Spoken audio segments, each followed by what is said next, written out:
Hi toodles, welcome back to my channel. ಈ ಒಂದು ವಿಡಿಯೋದಲ್ಲಿ ನಾನು ನಿಮಗೆ ಸಬ್ಬಕ್ಕಿ ಪಾಯಸ ಹೇಗೆ ಮಾಡೋದು ಅಂತ ಹೇಳ್ಕೊಡ್ತಾ ಇದ್ದೀನಿ.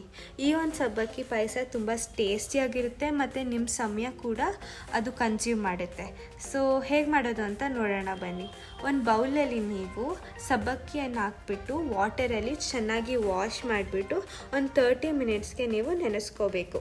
ಮತ್ತು ಇನ್ನೊಂದು ಪಾತ್ರೆಯಲ್ಲಿ ಹಾಲು ಕುದಿಯೋಕೆ ಇಟ್ಬಿಟ್ಟು ಏನು ನೆನೆಸ್ಕೊಂಡಿಟ್ಟಿದ್ವು ಸಬ್ಬಕ್ಕಿನ ಅದನ್ನ ಹಾಕ್ಕೊಂಡು ಮಿಕ್ಸ್ ಮಾಡ್ಕೋಬೇಕು. ಮತ್ತು ಒಂದು ಸ್ವಲ್ಪ ಹೊತ್ತಾದಮೇಲೆ ಕುದ್ದಾದಮೇಲೆ ಅದಕ್ಕೆ ಒಂದು ಸ್ವಲ್ಪ ಶುಗರ್ ಹಾಕ್ಬಿಟ್ಟು ಬಾದಾಮ್ ಪೌಡ್ರ್ ಹಾಕ್ಬಿಟ್ಟು ಚೆನ್ನಾಗಿ ಮಿಕ್ಸ್ ಮಾಡ್ಕೋಬೇಕು. ಇನ್ನೊಂದು ಸೈಡಲ್ಲಿ ಇನ್ನೊಂದು ಫ್ರೈಯಿಂಗ್ ಪ್ಯಾನಲ್ಲಿ ಸ್ವಲ್ಪ ಆಯಿಲ್ ಹಾಕ್ಬಿಟ್ಟು ಆಲ್ಮಂಡ್ಸ್ ಇರುತ್ತಲ್ಲ, ಗೋಡಂಬಿ, ದ್ರಾಕ್ಷಿ ಅವೆಲ್ಲ ಹಾಕ್ಬಿಟ್ಟು ಚೆನ್ನಾಗಿ ಫ್ರೈ ಮಾಡ್ಕೋಬೇಕು.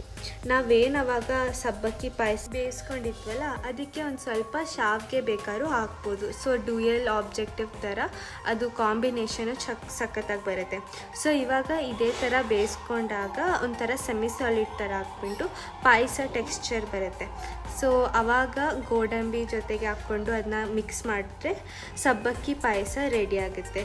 ಸೊ ಈ ಒಂದು ವಿಡಿಯೋ ನಿಮಗೆ ಇಷ್ಟ ಆಗಿದ್ದರೆ please like, share and subscribe ಮಾಡಿ. Thank you for watching. Bye bye.